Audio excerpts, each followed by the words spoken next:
Lita Blank, followed by Max Flynn. Good afternoon. Just a year ago, I retired as president of United Educators of San Francisco, the teachers union in San Francisco. Today, I'm speaking to you as an individual, as a retired literacy teacher who taught for more than 30 years in San Francisco's Missions District. As a stakeholder in STRS, I believe that STRS has not taken seriously enough how risky fossil fuel investments are. Funding fossil fuel companies to extract new resources when the current industry will have to keep 80% of current reserves in the ground does not make financial sense. Current retirees and future retirees depend on STRS to make sound financial decisions on our behalf. What's more, as someone who dedicated her career to helping young children prepare themselves to be productive members of society, it saddens me that many of my students do not believe that there is a sustainable future for them. CalSTRS should not provide funding for the destruction of the planet. I urge you, as you move forward with your allocation plan, to diverse from the fossil fuel industry. Shouldn't CalSTRS be part of the solution and not part of the problem? Thank you. Blank, Max Flynn, followed by Freya Mar Johnson. Max. Good afternoon. My name is Max Flynn. I am a UC Davis student, 20 years old. I'm in my third year. I am not involved in STRS personally. I don't have any particular stake or even appreciation for the difficulty of making changes, but I feel that having investments in fossil fuel companies has some really serious long-term ramifications for the teachers who will have their retirement supported through this fund and for the students who are being taught in these schools. As the world comes to terms with the ongoing global catastrophe that we are perpetuating, and with the indisputable fact that it is due to fossil fuel use, it's really impossible to know what's going to become of those companies and what's going to become of our futures and the children who are in school now. I personally I'm questioning whether it is ethical for me to even have children and start a family over concern for the world that I might bring them into. I understand that this is really difficult to tackle, but I feel that we need to do everything we can right now to stop supporting the companies that might be destroying our planet. And I personally would like to live in a world where I would want to bring children into this great nation. By staying invested in fossil fuel companies, you are impinging upon California teachers' rights to a secure retirement and upon California students' rights to a secure future. Thank you.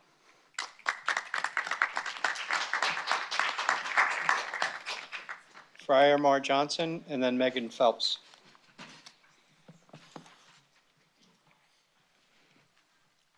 Hello, my name is Freya Mar Johnson. I'm 18 years old and I'm also a student at University of California, Davis. And again, there's a lot of such subtle intricacies that go into making decisions like this, but I wanted to give the perspective of a college student at UC Davis.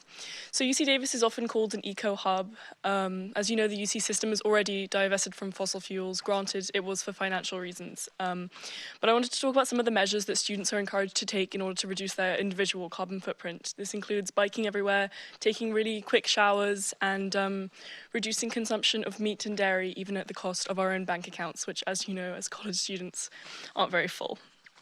We're often taught to feel ashamed when we neglect these practices. But is it us, a group of young people with limited say in these socio-political matters, who should be feeling ashamed? How much difference do we really make? We are forced to wonder. We alone are not enough. We need you to support us. For your children, your nieces and your nephews, and their children. And as my peers have stated, it's about to be too late. Please hold yourself accountable and divest from the fossil fuel industry. The public is watching. Listen to what we have to say beyond this hour of public comment. Please make the right choice. Thank you so much. Megan Phelps, and then Dennis Natush. Megan, and then Dennis. Hello, my name is Megan Phelps. I'm also a student at UC Davis. And I wanted to talk to you about my appreciation for teachers and how when I was a little girl, we would have lockdown drills at my school.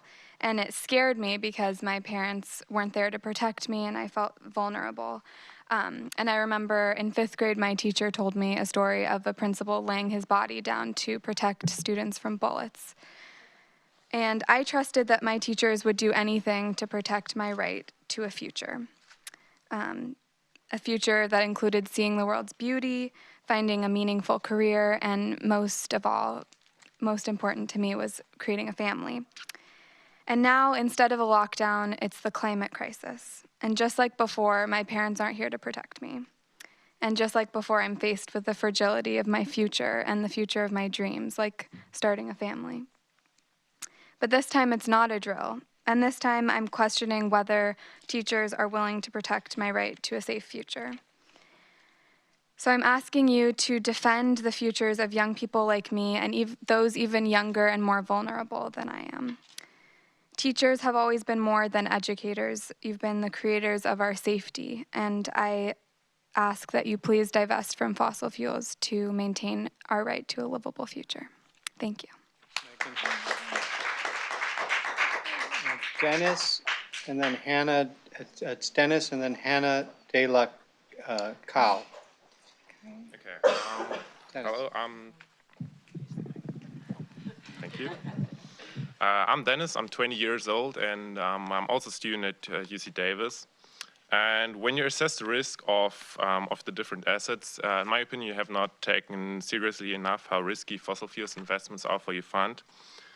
If we burn the reserves these companies own, we produce like 5 to 6 times more carbon dioxide than we are allowed to emit in order to keep global warming below 2 degrees Celsius. We simply cannot and we will not allow this to happen. So, although these companies try to greenwash themselves, they don't want any change. That's why BP, ExxonMobil, Shell, Total, and Chevron spend a combined $200 million a year for lobbying and many more millions for think tanks and organizations that are spreading fake news and denying climate change. Do you want to fund the spread of false information and the immoral influence on our politicians? Each one of us has taken individual steps to decrease our carbon footprint, but we cannot solve this crisis alone. We need you. So we, as the Sunrays Movement Davis, ask you to be on the right side of history. Thank you.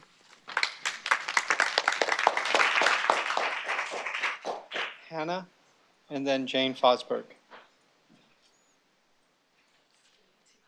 I can kind of angle it. There we go. Hi, my name is Hannah De La Calle. I am a third-year student at UC Davis studying ecology. And I just wanted to say that, although you may be able to ignore us and our actions that we take and delegate our time, we will continue to push back and persevere because, we can't ignore the research that clearly shows that the money in this fund is going to be lost by staying invested in the destruction caused by the fossil fuel industry. And soon, you won't have a choice but to divest, but it's going to be too late then. Our actions may seem hostile now, but your actions staying invested in fossil fuels is literally costing our future. Not only are you losing money, but you're also losing time. The UN Intergovernmental Panel on Climate Change concluded that we just have 10 precious years to make serious changes, and we have to decrease CO2 emissions by next year.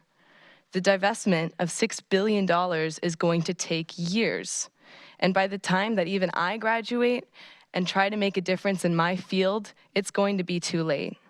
The time is now. The children in your schools are begging you to listen. And they're going to face a dramatically different planet than what you had. So let's not take any more time from their future and from our future. Let's hold ourselves accountable and divest from fossil fuels now. Thank you. Jane Fosberg, followed by Richard Gerling.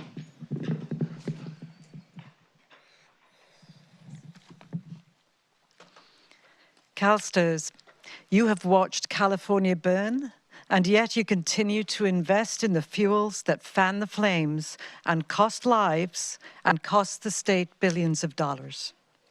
You defend your decision to engage with fossil fuel companies while your loyalty to the industry has cost the fund at least $5.5 billion. And your decision has cost each and every California teacher over $5,500. You have a divestment policy that includes 21 risk factors, but it's not worth the weight of the paper it's printed on, since you have refused to invoke the policy, even when the necessary criteria have been clearly met in this case. You ignore the call from thousands of school teachers and college instructors who for years have told you that they do not want their pension invested in the destruction of civilization. You attend CTA meetings and conferences and put the fear of God into its members by telling them that divesting from fossil fuels would negatively affect their pensions. Will you tell them about the losses that not divesting has caused the fund? But worst of all, you have heard the desperate pleas of young children as they beg you to lessen the pain and destruction that will affect every aspect of their lives. You've witnessed their courage in coming to call on you to do right by them, and believe you me, it does take them courage. And yet, you ignore their pleas, offer platitudes, and prevent them from being on public record, even with parental consent. You flip them the bird. You've had your chance to be the leaders, to tell the teachers that you were truly concerned about their retirement, to reassure the young people that yes, you get it, their future is worth fighting for. Instead, you have considered us the nuisance, while the fossil fuel industry relentlessly fights for its survival, all the while bringing us way too close to the tipping points beyond which the game is over for the planet. I wish our students' lives meant as much to you as your loyalty to big oil. You cannot continue to invest in fossil fuels and claim you are concerned about the climate crisis and the lives of these children. CalSTRS, you need to publicly announce divestment from fossil fuels to maintain the trust of CalSTRS members and to help secure a livable planet for our students.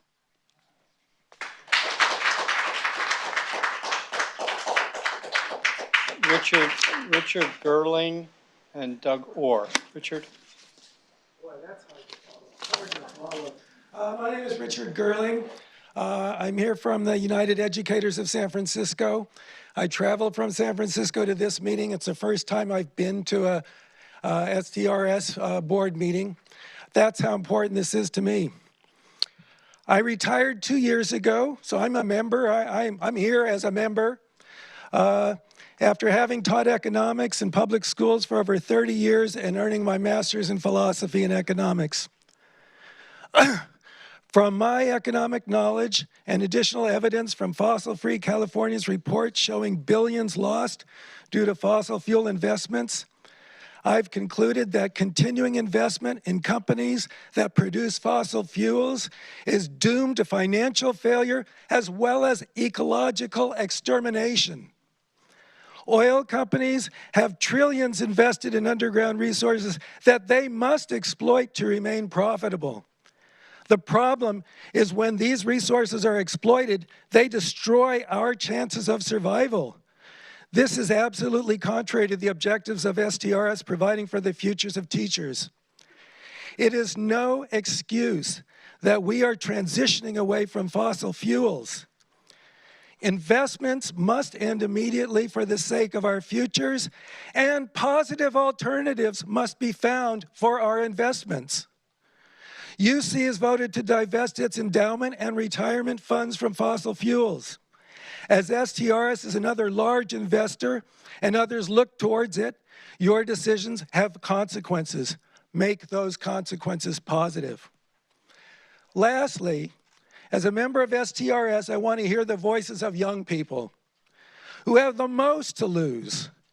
I want a world to hear what young people care about their future and are willing to take the time to pressure organizations such as STRS to stop thinking of the bottom line in the short term and solely in monetary terms. I am honored to be here with them. Having a great deal of money in an uninhabitable world will do no good. Let the voices of our young people and STR members like myself who are objecting to these irrational investments be heard.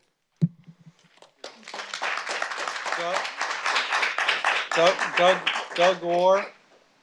Doug Orr, followed by Karen Guma.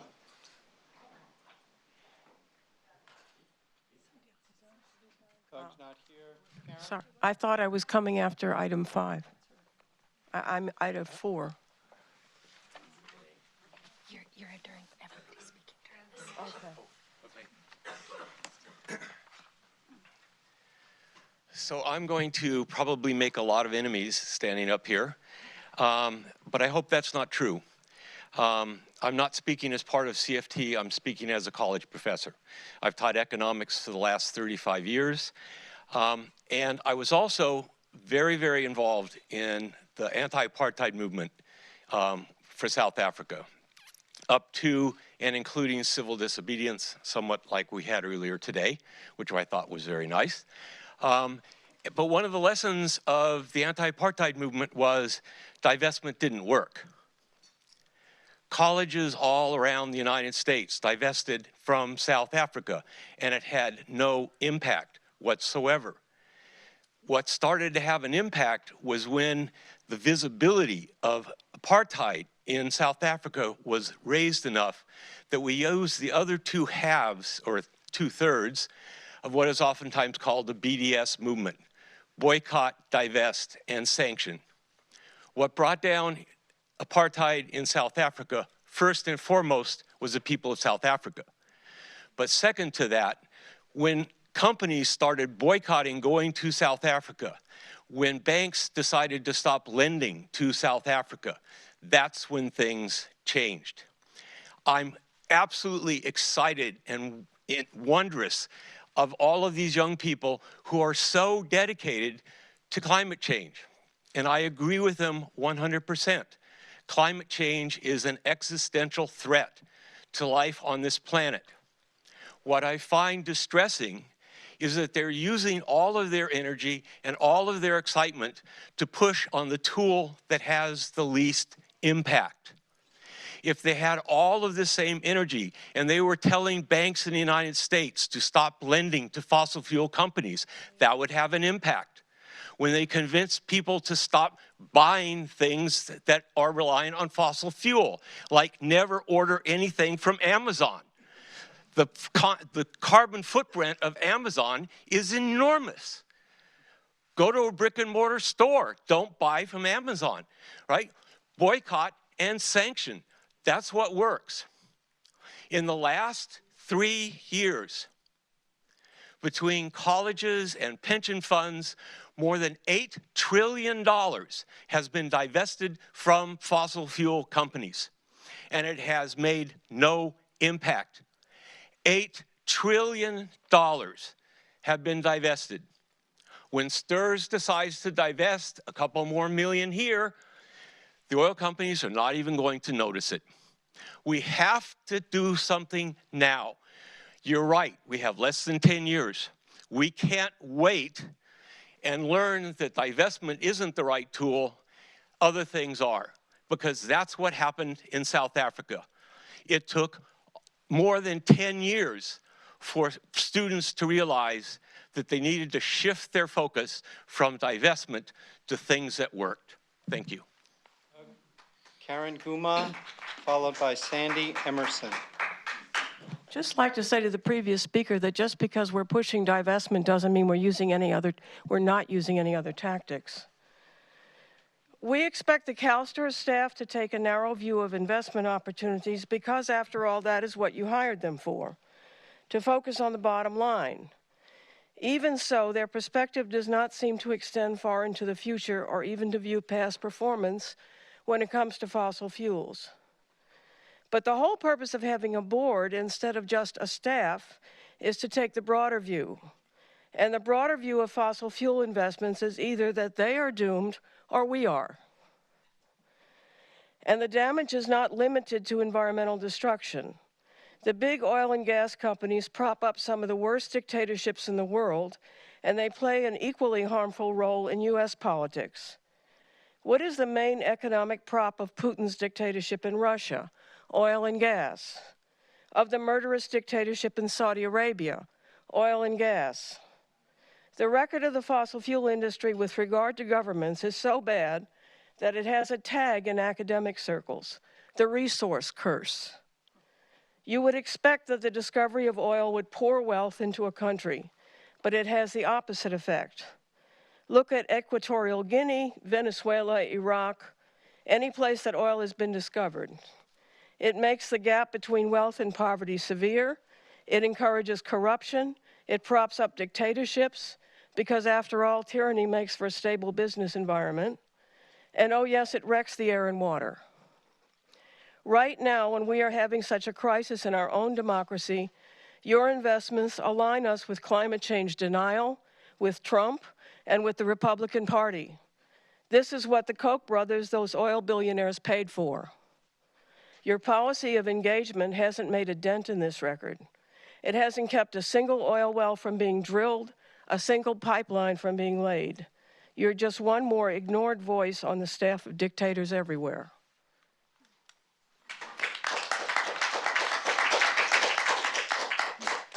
It's Sandy Emerson and then Park Guthrie.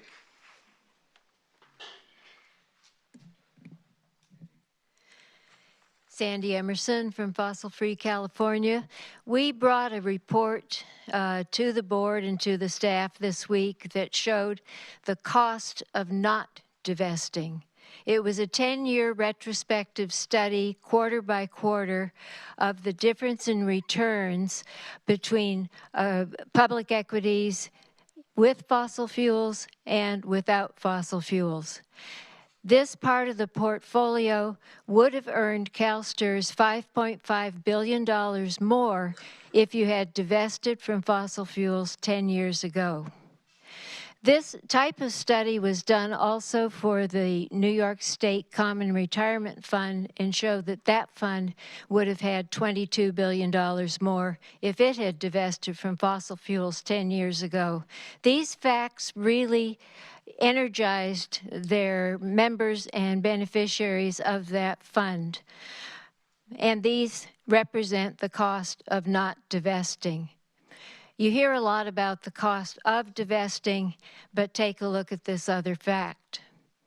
In worldwide, divesting has been one of the fastest growing social movements of this century. In fact, at this point, the global total of pledges to divest is something like $11.8 trillion. And divestment is being cited by the oil majors as a material risk to their business, so it is having an effect. Climate change is an uncomfortable reality. It's my opinion that staying engaged with the fossil fuel companies doesn't affect this reality and only delays the decision. On purely financial grounds, so they say, the UC system decided to divest its $83 billion portfolio. What's unique about this, good-sized institutional divestment is the decisiveness and the speed with which it is being executed. So instead of joining global climate initiatives that make their ponderous way through meeting after meeting while the planet overheats, you need to break free and become part of the solution by moving our money out of fossil fuels. Fossil fuel investments put billions of dollars of money at risk. It's all just lip service from the oil majors. They won't change. They won't change unless big investors start to pull their money out. The discipline of divestment is one of the important acts that will start to move us toward a sustainable future. Thank you.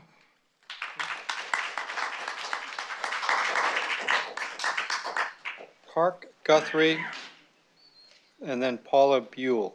Park Guthrie here? No? Paula Buell? Is Paula Buell here? Yes, I'm here. Okay, Paula, you're next at the mic, please. I'm ceding my time to Vanessa Warhite. Before Vanessa speaks, because you're on the list here, Vanessa, we'll come to you, but first we'll take Deborah Sylvie. Deborah Sylvie? I would also like to cede my time to Vanessa Warhite. Thank you. I'm ceding my time to Vanessa Warhite. Laura Pacheco? Oh, okay. I was told not to, so I'm going to do what I'm going to do here. Yeah, I would like to say, as someone who's a longtime political activist, it's very hard for me to believe that divesting from apartheid had no effect whatsoever on the successful divestment or elimination of apartheid. But at any rate, what I would like to do as a lifetime California Teachers Association member and of the Oakland Education Association chapter of CTA, I'm very proud to read the resolution that they just passed. And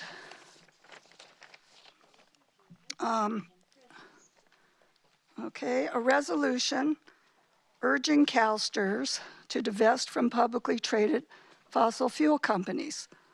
Whereas the climate crisis is a serious threat to current and future generations here in California and around the world, whereas 195 nations at the 2015 COP21 in Paris set a path to keep the global temperature rise well below 2 degrees centigrade and to make efforts to limit the temperature rise to 1.5 degrees centigrade, whereas current climate science has established that in order to keep global warming below 2 degrees centigrade, or quotation marks 3.6 degrees Fahrenheit, 80% of known carbon reserves must be left in the ground unburned. To keep global warming to 1.5 degrees centigrade, 85 to 90% of carbon reserves must be kept in the ground.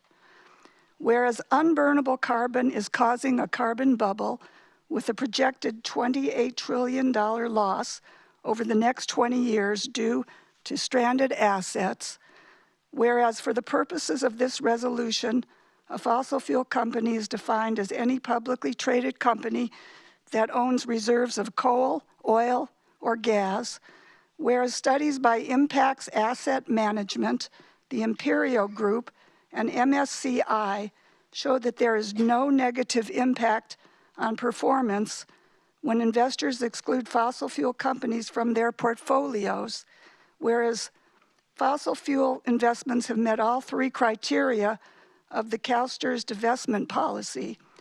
Therefore, be it resolved that the Oakland chapter of CTA strongly urges CalSTRS to, 1, immediately instruct asset managers to stop any new investment in fossil fuel companies, 2, ensure none of its directly held or commingled assets include holdings in fossil fuel public equities or corporate bonds, beginning immediately. And this was signed by the president, Keith Brown, of the Oakland Education Association of CTA, the second vice president, Chase Garcia, and the secretary, Bethany Meyer. So essentially, I have 1 second left, I think. Or maybe I'm over my time. But I think it's clear that this is only the start or the tip of the iceberg. You're going to have every CTA union member in this position, as far as I can see.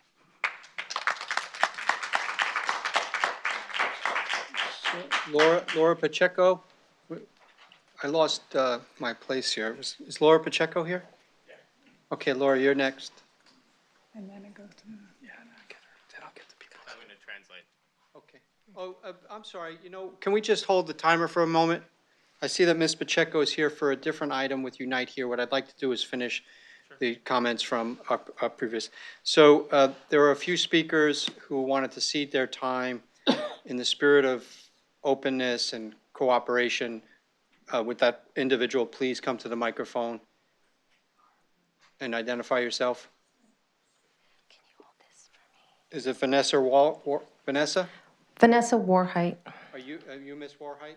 Yes, I am. Okay. I know that a couple of members of the group that are with you have ceded their time to you. I ask that you please respect our timer, and we'll respect that they've ceded their time to you. So you have the microphone, ma'am. Thank you.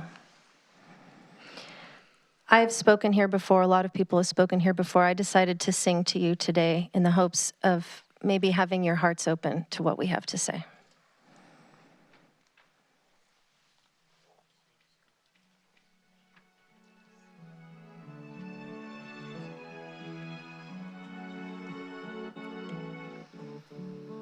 We know what's best.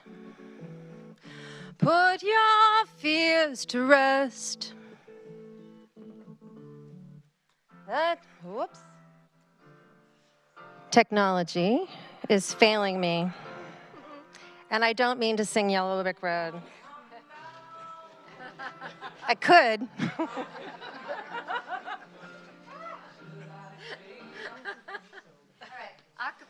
I think I'm going to sing a cappella.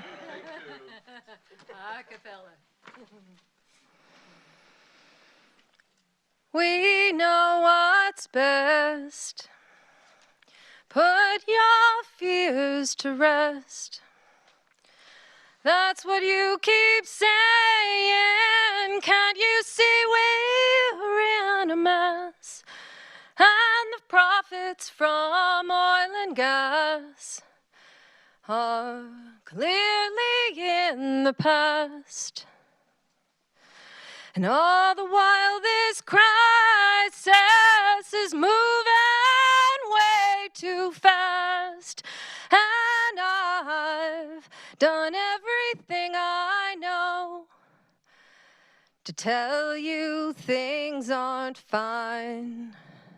'Cause it's clear we're gonna suffer for a long, long time.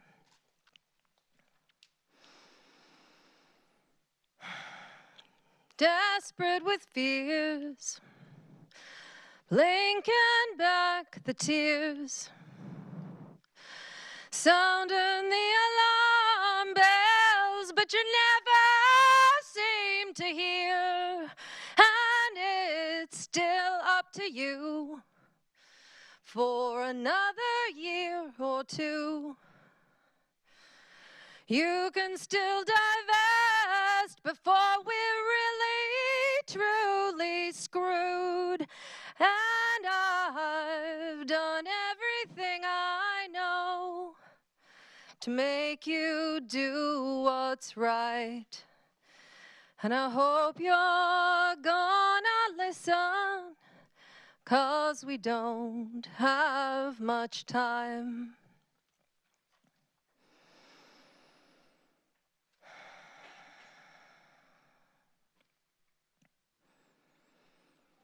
Wait for the day you'll finally say our future's more important than a fossil fuel play. 'Cause firestorms, rising seas, droughts and more disease.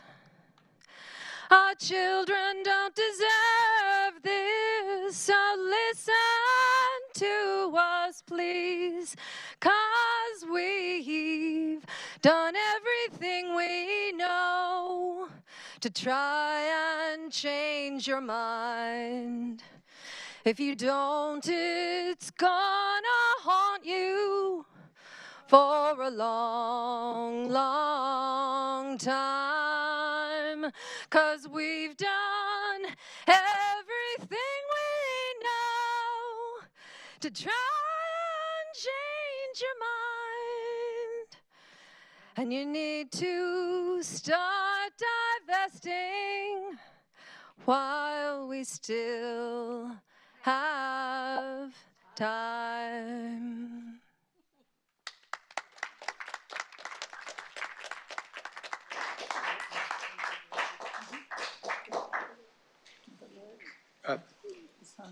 Someone could collect the lyrics for that, maybe Grant or someone's in the room. There was a request for that up here. Okay, so we're going to go to, maybe Diane, thank you. Laura Pacheco from Unite here with an interpreter, so we'll reflect that in your comments.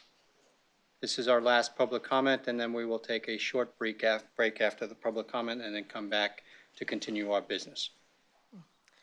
Laura? Buenas tardes, me llamo Laura Pacheco y yo trabajo como recabadera en el Irber Mario por 11 años. La última vez que hablé con ustedes fue en enero, después de haber ganado una unión en una elección histórica. Good morning. My name is Laura Pacheco, and I've worked as a housekeeper at the Irvine Marriott for 11 years. Last time I came to see you here was in January, right after we won the union in a historic vote. Les dije de la terrible campaña antiunión y de intimidación que acoso que Irvine Mario nos hace como motivos de... Y hicimos una elección y unidos y fuertes votamos la mayoría y ganamos 2-1. I told you about the Irvine Marriott's terrible anti-union campaign of intimidation and harassment, and I told you how we stood together strong and voted for the union by a margin of over 2-1. Yo estoy feliz de reportarles que el 3 de octubre las trabajadoras del Pullman Hotel de CBR en San Francisco votaron la mayoría por unirse en la unión y nuestras hermanas y hermanos del Pullman me dijeron que la semana antes de la elección los operadores de CBR fue neutral y realizó ninguna campaña antiunión. I'm happy to report to you that on October 3rd, the workers at CBRE's Pullman Hotel in San Francisco voted overwhelmingly to join Unite Here Local 2. Our brothers and sisters at the Pullman tell us that in the weeks before the election, CBRE's operator, HEI, was neutral and did not wage an anti-union campaign, unlike our operator, Marriott. Yo he estado viniendo a estas juntas por los últimos meses y he hablado con inversionistas y otros fondos de pensión. Nos escucharon. Quiero reconocer a Calster por haber hablado con CBR y los inversionistas que me escucharon y los resultados que hemos estado teniendo por 2 años, procedimientos juntos que se organicen para tener la unión.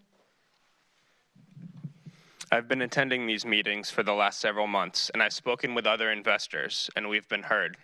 I'd like to recognize CalSTRS for engaging with CBRE and the investors that heard us, because that engagement resulted in what we'd been asking for 2 years, a fair process to decide on union organizing. Esperamos que este acontecimiento señale la disputa laboral que hemos llevado bastante tiempo en el hotel y vaya a llegar a su fin. Nuestros compañeros y compañeras puedan negociar rápidamente su contrato con la gerencia del hotel. We hope this development means the workers do not need to continue in a labor dispute with the hotel and can negotiate a fair contract as soon as possible. Espero que en otras campañas de hoteles que ustedes tienen invertido su dinero no hayan prestado atención a todo este tiempo. I hope the other investment managers that have your money invested in hotels have paid attention to us. Espero que sigamos trabajando juntos para asegurarnos que más trabajadores puedan ganar de acuerdo a una paz laboral y no más trabajadores que tengan que pasar por todo lo que pasé yo y ganar su derecho a tener una unión. Muchas gracias, señores de CalSTRS. We look forward to working with you to ensure many more workers get labor peace agreements so they don't have to go through what I went through to win their right to have a union, and so that your investments are protected from the impact of drawn-out labor disputes. Thank you.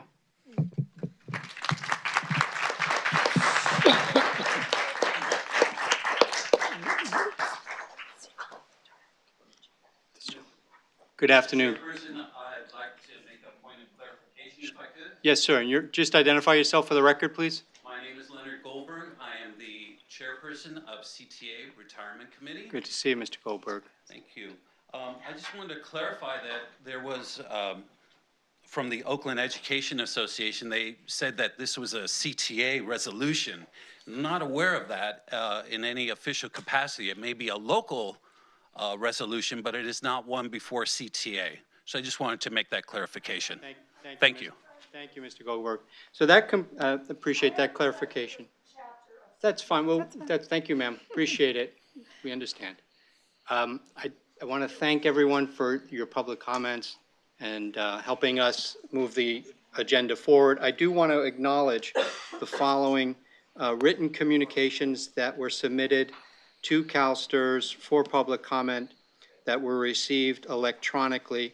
They were on topics around general dynamics, around investments in SeaWorld, and additional written comments from individuals related to fossil fuels.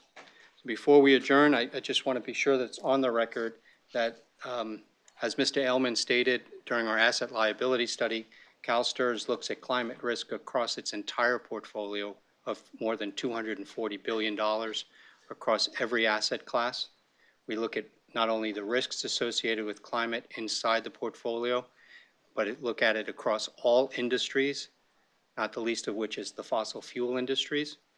Our next item, which is our CIS engagement, Kirsty Jenkinson and Aisha Maistegi will be outlining 3 major priorities for us, one of which is the transition to a low carbon transition and our efforts to address climate risk and to use all of the tools in our toolbox to mitigate climate risks inside our portfolio and also to seize on investment opportunities that will be created. I think it's just important for that to be on the record, as we've heard so many public comments about views that individuals and groups think we need to take relative to divestment from fossil fuels specifically. So with that, we'll take a short break and we'll come back at 4 p.m. Okay? Thank you, everyone. Item is a information item.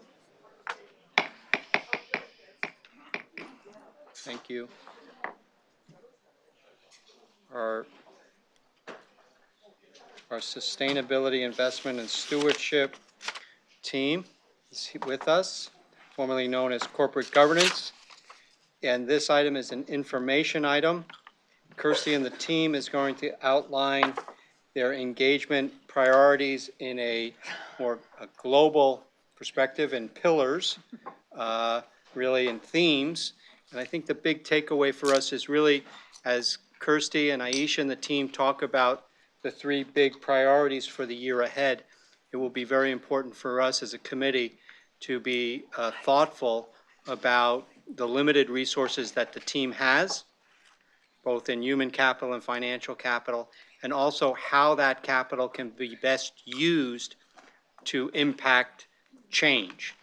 And part of that falls to us, as so many individuals and groups will come to us throughout the year with issues that are important to them and maybe in fact important to us, but does it require the types of resources that will take away from what the priorities are from our CIS team in terms of their perspective and how CalSTRS can be most impactful around corporate governance and sustainability and stewardship. So you're going to tee this up nicely for us, and we look forward to the presentation and then coming back to us in January with some more of the detailed perspective. So with that introduction, Kirsty, Aisha, I'll turn it over to you. Great. So my name is Scott Chan. I'm the Deputy Chief Investment Officer. Good afternoon. So I've been with CalSTRS a little bit over a year now, if you can believe that. It's kind of amazing. But does it feel longer? Well, it feels short to me. Yeah, that's true. I had a broken ankle. But one of the things I love about CalSTRS is that we really, truly engage the important issues. Gender diversity, gun safety, climate change. I've been with organizations where it's a lot of talk, right? I think our challenge has been how to decipher where to spend our resources. What are the really important issues? Because not all of the issues are material to the performance of the fund. They're not issues that we can actually influence, and we can't deliver measurable outcomes. Where the rubber hits the road is this CIS team here. And engagement is only one part of what they do. I'd go so far as to say that currently, I think our team is spread too thin over too many issues. And where that leads to is that we might not be able to effectively impact any of the issues, including the most important ones. So today, I really want to solicit the help of the board. I think both the board and the staff really own this. We need to prioritize our staff's resources. And I think the model is not working in its current format. So today, I think the staff is going to bring forward a framework, and we'd like to have a robust discussion of that framework, because in January, hopefully, if we agree on a framework to prioritize our engagements, then I think that would be something that we could eventually go with a goal to put that into policy. The other thing that they'll be discussing is applying that framework. They've put together 3 or 4 priorities in applying that framework and have a robust discussion of that. Looking towards January then, it's not only setting the agenda for the year, which we usually do in November, what are the top priorities, but as ad hoc requests come in throughout the year, how do we prioritize that? It's going to be a similar framework. So again, I hope that we can agree on a framework, put that into policy, and begin a process where the board and staff can decipher, again, where do we want the staff to spend 75 to 80% of their resources? And that's what we're hopefully moving towards. Thank you, Scott. Thanks very much. I'm Kirsty Jenkinson, the Director of Sustainable Investment and Stewardship Strategies. Glad to be able to present this to you, although I will confess that my colleague Aisha is going to be doing most of that work. I'm just going to be explaining a little bit of the first slide. Again, building on what Scott has said, what we have here is all of the activities that, as I've been bringing to you each time, the priorities that the team looks at. We're just focusing today on that central one, stewardship. But I want to remind you that there are these other areas that we look at as well, because if ultimately our goal is to be a catalyst in transforming the financial markets to focus on long-term value creation that fully integrates sustainability considerations for the benefit of California's teachers, that there are 3 avenues that we think we can use. One is to deploy capital, which is the investment portfolio that the SIS team looks after, and which will be coming back to you throughout the course of next year with various revisions that we are making to that portfolio to best try and increase the value that it contributes to the overall fund, but also the way it can demonstrate positive social, environmental and governance impacts. And then if you remember on the other side of what the team does is the strategic relations management, which obviously when we gather here with the board as well, you recognize the important role that our stakeholders play in both offering their views and in us, understanding those strategic relationships. So I'm going to just literally leave it there as saying, remember when we dive deeper today into this stewardship angle, when we talk about resources and priorities, we're also cognizant of wanting the team to as well allocate capital in thoughtful ways and continue to manage those stakeholder and broader strategic relationships that are so important for us getting the best job that we can done for the fund at large. So Aisha will take it from here, who has led all of this work and leads our stewardship activities broadly. Good afternoon. Aisha Mastagni. I'm a portfolio manager in the Sustainable Investment and Stewardship Strategies team. And I'm super excited to be here today to talk about this agenda item.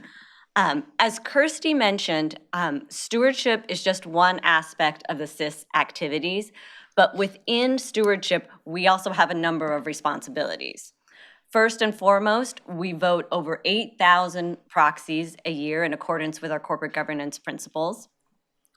We engage hundreds of companies collaboratively with our partners or initiated by CalSTRS, and that includes inbound requests from companies that want to talk to us about their priorities.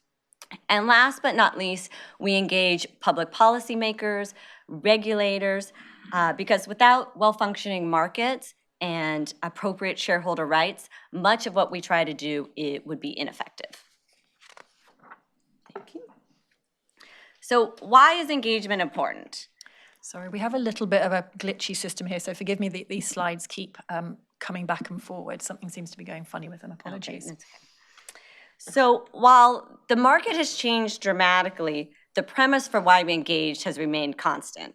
And that is to mitigate risk inside the portfolio support long-term value creation, and promote practices for sustainable markets.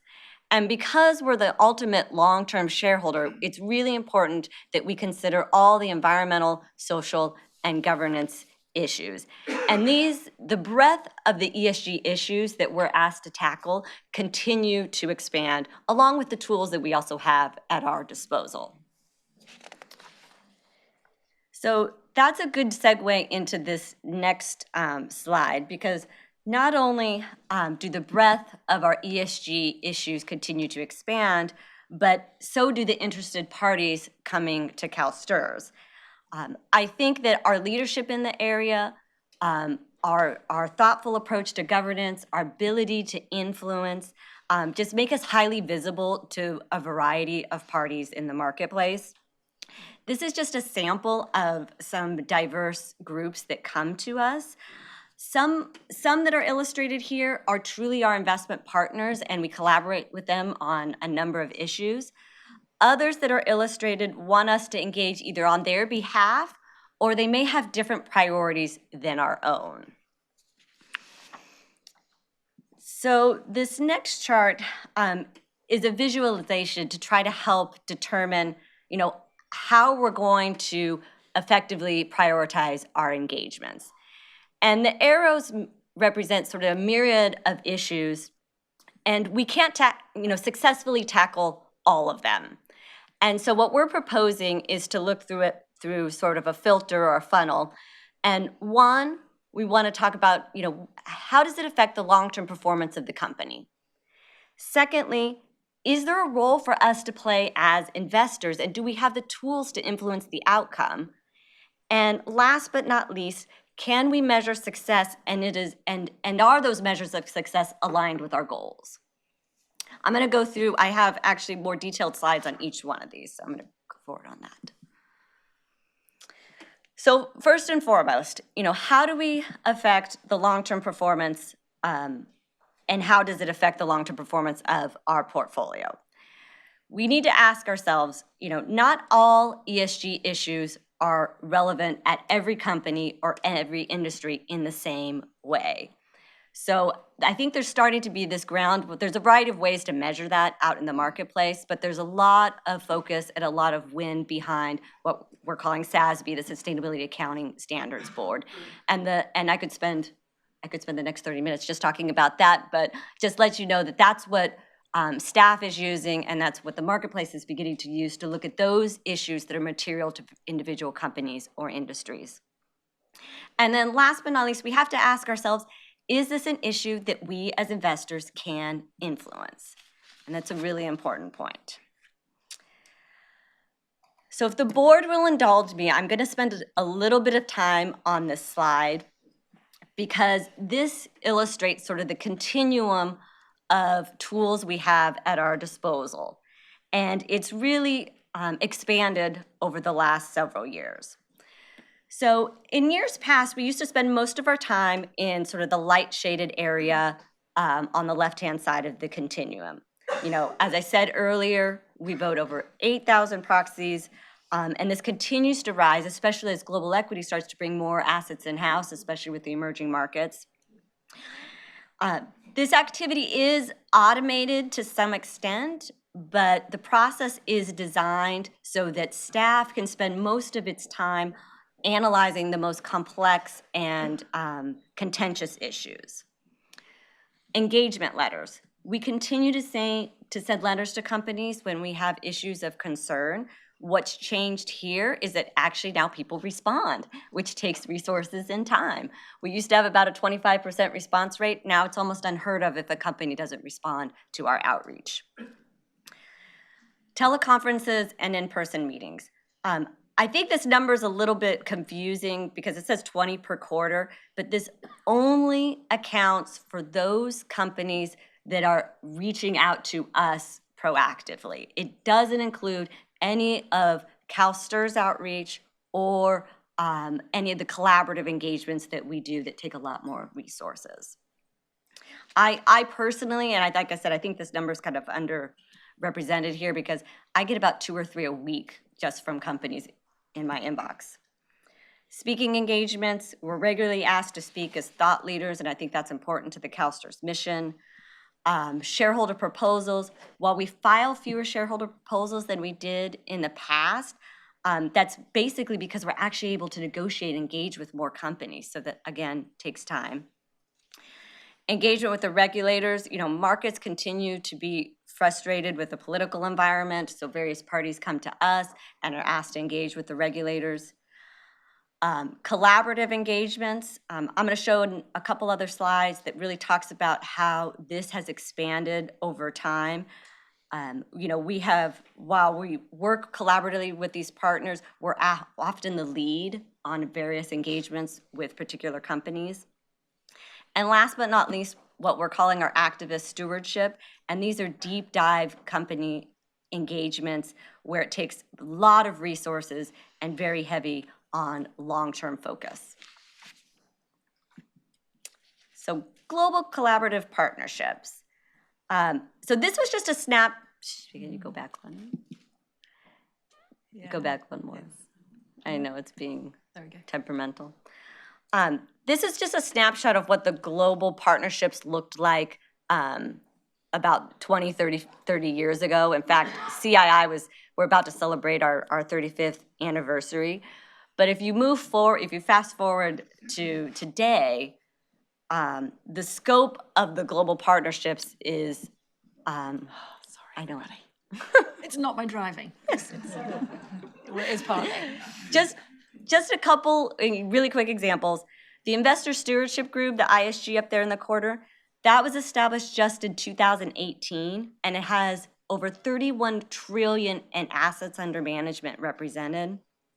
The Climate Action 100 over there in the left-hand corner, it includes 370 global investors. So the reach of these groups is just amazing, and we continue to want to be part of that because we can have a global reach and influence.